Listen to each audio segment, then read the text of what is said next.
Hello everyone, আসসালামু আলাইকুম। আপনারা সবাই কেমন আছেন? আমি ভিডিও ব্লগার সুরাইয়া ঢাকা সোনিয়াখার থেকে বলছি। আর আমি 2 দিন আগে গিয়েছিলাম দক্ষিণা কিচেনে। তো সেখানে গিয়ে আমি গরুর পায়া নেহারি দিয়ে নাস্তা করেছি। তবে আমি সম্পূর্ণ নাস্তাটা করিনি, অর্ধেকটা করে আমার মিমের জন্য নিয়ে এসেছি। তো যাই হোক, সকালে একটু হাঁটতে বের হয়েছিলাম। তো হাঁটার পরে ভাবলাম যে এখান থেকে নাস্তাটা করে যাই। আর আমি কিন্তু আপুরা ভাইয়ারা দেখেন, রশিগড় দক্ষিণা কিচেন যারা শনিয়াখরাতে আমার আপুরা থাকে, অনেক আপুরাই কিন্তু থাকে এখানে। 3-4টা ব্লগার আপুরা এই শনিয়াখরা আমার একদম ফ্ল্যাটের আশেপাশেই থাকে। তো ওই আপুরাও এই রেস্টুরেন্টে যায়, খায়।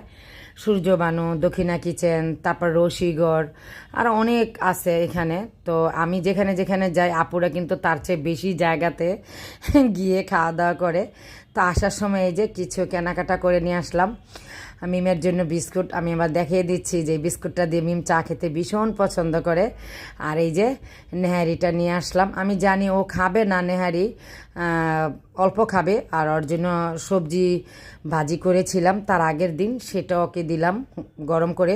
তো আলহামদুলিল্লাহ ও নাস্তাটা পেট ভর্তি খেয়েছে।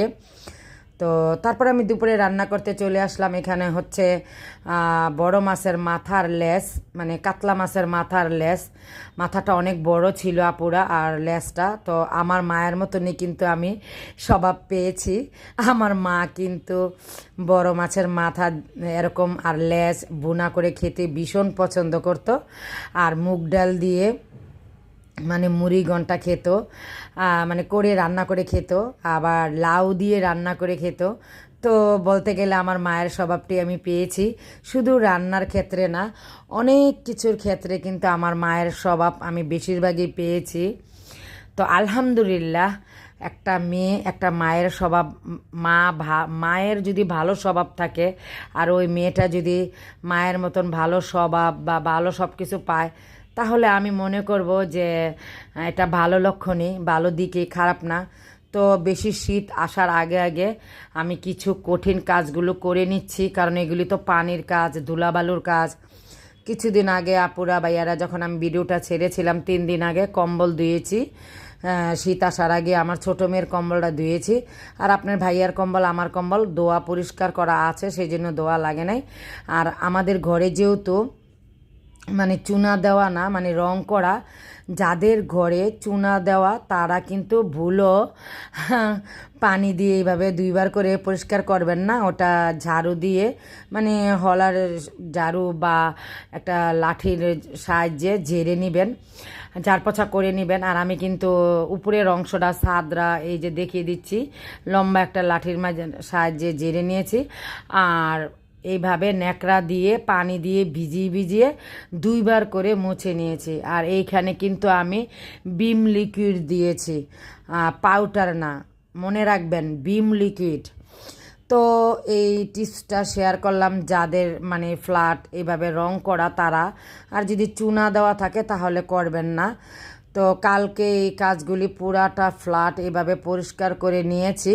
আমি সামনে যেহেতু শীত আসতেছে, আমি পানির কাজ করব না। আর সমস্ত ফার্নিচারগুলিও খুব সুন্দর করে মুছে নিয়েছি। আমার আপুরা, আমার ঘরের ফার্নিচার সবই পুরানো, বেশি নতুন না, মানে মিডিয়াম পুরানো। যতই মুছি না কেন বেশি সুন্দর দেখা যায় না, এই জন্য কিন্তু আমি ভিডিওতে শেয়ারও তেমন করি না। হ্যাঁ, এগুলি আমি রং করব ইনশাল্লাহ সময় মতন। আল্লাহ পাক যখন আমার কাছে মনে হবে যে আমি করতে পারবো, সমস্ত ফার্নিচারগুলো যদি আমি বানিশ করি, তখন আমার কমপক্ষে 20-30 হাজার টাকার উপরে লাগবে, তখন করব। তো এই যে আমি যেভাবে অনেকগুলি রুটি বানিয়ে মানে ফ্রোজেন করে রাখবো সেটাও দেখালাম। কিছু নর্মালে রাখবো আর কিছু ফ্রোজেন করে রাখি। আর এইভাবেই পরোটা রুটি আমি কিন্তু মানে সপ্তাহে 2 দিন বানাই, যেহেতু আমাদের ঘরে পরোটা রুটিটা বেশি লাগে। কারণ হচ্ছে কি আপুরা ভাইয়ারা, আপনার ভাইয়ার হচ্ছে ডায়াবেটিস, আর ডায়াবেটিস রুগীদের তো 2 বেলা রুটি না হলে চলেই না। তো এই জন্য রুটি পরোটা বেশি লাগে। আর মিমের জন্য একটু মাঝে মাঝে পরোটা দিলেও ভীষণ পছন্দ করে। আর আমার তিনোটা ছেলে মেয়ে কিন্তু লিজা, ইয়াসিন, মিম, ওরা কিন্তু চা দিয়ে পরোটা খেতে ভীষণ পছন্দ করে। তো আমি পরোটার আইটেমও রাখি, আবার রুটির আইটেমও রাখি, তবে রুটিটা আপনার ভাইয়া আর আমি খাই। তো এটা আমার জন্য ডিম মানে বেজে নিচ্ছি, তবে আমি পুরাটা খাবো না, আমি অর্ধেক খাবো আর আপনার ভাইয়া অর্ধেক খাবে। তো যাই হোক, আমি কিন্তু টুকিটাকি এখন একটু বাহিরে যাওয়া হয় বেশি আপনার ভাইয়া না থাকার কারণে। আপনার ভাইয়া গ্রামে কুমিল্লাতে, আপনার ভাইয়া প্রায় 20 বছর আগে, 20 বছর না সরি 22 বছর আগে মেন রোডের সাথে জায়গা কিনেছিল। আর সাথেই আমার শ্বশুরবাড়ি, মানে 2-1টা বাড়ির পরে আমার শ্বশুরবাড়ি। তো ওই জায়গাটার ভিতরে এখন বর্তমানে আপনার ভাইয়া কাজ ধরেছে। তো এই যে আমি বেশি করে আদা রসুনও করে রাখলাম, ডিসেম্বর মাস আমার চলে যাবে আর আগের কিছু আছে।